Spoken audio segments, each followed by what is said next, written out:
थंडीच्या दिवसात आपण तिळाचे वेगवेगळ्या प्रकारचे पदार्थ करतो. त्यातून संक्रांत जवळ आली की लाडू आणि वड्यांना अगदी ऊत येतो. तिळाचे लाडू मऊसूत असले की आपल्या घरातल्या दात नसलेल्या लेकरांना काय किंवा आजी आजोबांना काय अगदी सहज खाता येतात. म्हणूनच आज मी घेऊन आले तीळ आणि खोबऱ्याचे मऊ लुसलुशीत तोंडात टाकताच विरघळतील असे लाडू.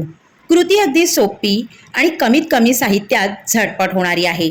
शिवाय पाक करायचं किंवा गूळ गरम करून पातळ करून घ्यायचं इथं अजिबात टेन्शन नाही. तरीही लाडूची चव अगदी खास आहे, जिभेवर बराच वेळ रेंगाळणारी आहे. आणि हे लाडू पौष्टिक असल्यामुळे तुम्ही इतर वेळेलाही मुलांच्या छोट्या भुकेसाठी किंवा स्नॅक्स टिफिनसाठी नक्की करू शकता. भन्नाट चवीचे तीळ खोबऱ्याचे हे लाडू कसे करायचे हे तुम्हाला जाणून घ्यायचं असेल तर इथं खाली छोटासा एक ट्रायंगल सारखा जो ॲरो आहे त्यावर क्लिक करा आणि संपूर्ण व्हिडिओ नक्की पहा. माझं सगळं बोलणं ऐकून घेतल्याबद्दल थँक्यू.